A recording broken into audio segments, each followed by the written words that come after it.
प्रणाम, मैं हूं श्वेता सिंह। आइए आज का चुनावी किस्सा आपको सुनाते हैं।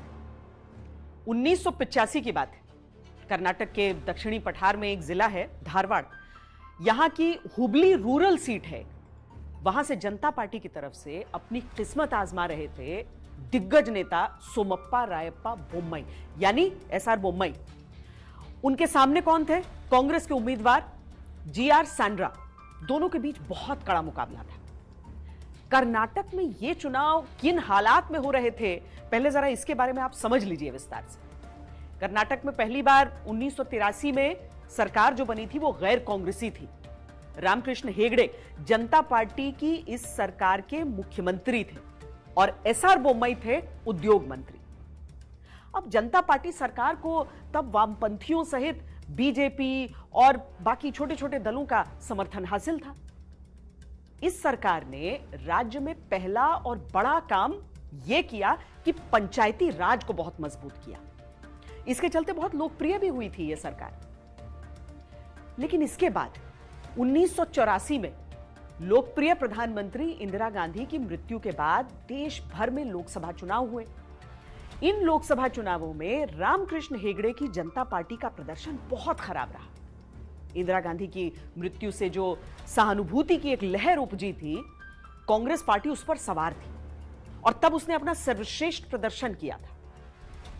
लोकसभा चुनाव को आधार बनाकर विपक्षी नेताओं ने मुख्यमंत्री के इस्तीफे की मांग कर दी। हेगड़े ने इस मांग को स्वीकार कर लिया। उन्होंने इस आधार पर इस्तीफा दिया कि उनकी पार्टी ने अपना लोकप्रिय जनादेश खो दिया है। 1985 में दोबारा कर्नाटक में विधानसभा चुनाव। हुबली रूरल सीट से एसआर बोम्मई को दोबारा जीत हासिल करने में पसीने छूट गए थे। कम्युनिस्ट रुझान वाले बोम्मई को इस चुनाव में लिंगायत कार्ड खेलना पड़ गया था। इस चुनाव में उन्हें कुल 32,175 वोट मिले, जबकि उनके विरोधी कांग्रेस के उम्मीदवार जीआर सैंड्रा को 30,687 वोट मिले। मात्र 1,488 वोट से वो चुनाव जीत गए। हालांकि इस चुनाव में जनता पार्टी को 139 सीटों के साथ बड़ी जीत मिली। रामकृष्ण हेगड़े एक बार फिर मुख्यमंत्री बने और एसआर बोम्मई फिर से उद्योग मंत्री बने। लेकिन कहानी यहीं खत्म नहीं होती। 1988 में कर्नाटक में फोन टैपिंग का मामला सामने आया। इसकी वजह से मुख्यमंत्री रामकृष्ण हेगड़े ने इस्तीफा दे दिया। अब नए मुख्यमंत्री की तलाश शुरू हो गई। इसके लिए एचडी देवेगौड़ा समेत कई दिग्गज नेताओं ने विधायकों को अपने अपने पाले में करना शुरू कर दिया। पर बाजी हाथ लगी एसआर बोम्मई के। क्रिकेट के शौकीन थे और बाउंसर से डरने वाले बोम्मई वैसे तो अपनी संगठन की क्षमता के लिए जाने जाते थे, लेकिन मुख्यमंत्री के लिए लॉबिंग में वो शामिल ही नहीं हुए। मुख्यमंत्री के नाम की घोषणा होने की जो ठीक पहले वाली रात थी, उन्होंने घर पर जंजीर मूवी देखते हुए और सिगरेट पीते हुए बिताई थी। अगले दिन रामकृष्ण हेगड़े ने पार्टी विधायकों की बैठक में सिगरेट पीने के शौकीन एसआर बोम्मई के नाम का प्रस्ताव मुख्यमंत्री के लिए दे दिया और सबने स्वीकार कर लिया उसे। एक्सीडेंटल ही सही, बोम्मई राज्य के नए मुख्यमंत्री बने। लेकिन कुछ ही समय बाद पार्टी के एक विधायक ने तत्कालीन राज्यपाल पी वेंकट सुब्बैया को सरकार से समर्थन वापसी का पत्र सौंप दिया। बाद में 19 और विधायकों के समर्थन वापसी वाले पत्र राज्यपाल को दिए गए। अगले दिन ही इनमें से 7 विधायकों ने कहा कि राज्यपाल को दिए पत्र में उनके फर्जी हस्ताक्षर हैं, फर्जी सिग्नेचर, और वो सरकार का समर्थन करते हैं। ऐसे में बोम्मई ने राज्यपाल से 1 हफ्ते के भीतर विधानसभा का सत्र बुलाने और बहुमत साबित करने की अनुमति मांगी, लेकिन राज्यपाल ने सरकार का अनुरोध ठुकरा दिया। उन्होंने केंद्र की कांग्रेस सरकार से राज्य सरकार को बर्खास्त करने की सिफारिश कर दी। 21 अप्रैल 1989 को संविधान के अनुच्छेद 356 के अंतर्गत बोम्मई सरकार बर्खास्त कर कर्नाटक में राष्ट्रपति शासन लगा दिया गया।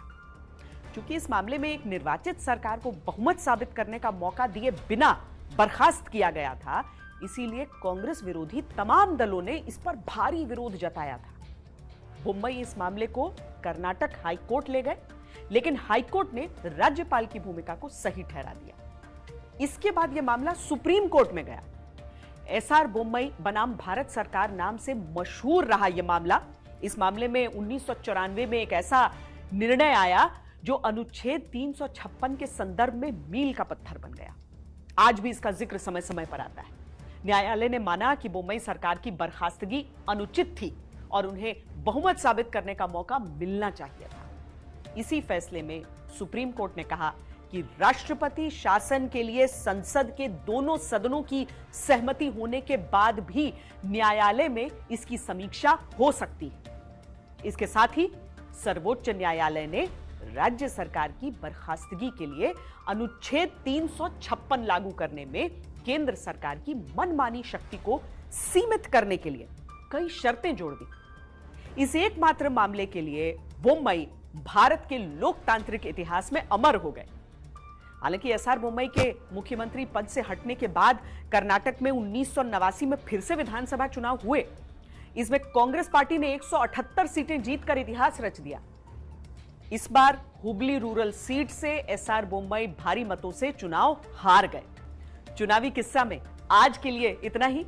ऐसे रोचक और दिलचस्प किस्सों के लिए उम्मीद है आप सब्सक्राइब कर चुके हैं। चुनाव आज तक नहीं किया है तो फौरन कर लीजिए और जो बेल आइकन आपको दिख रहा है, जो नोटिफिकेशन की घंटी दिख रही है, उसे जरूर दबाएं ताकि कोई भी नया किस्सा हो आपको पता चल जाए।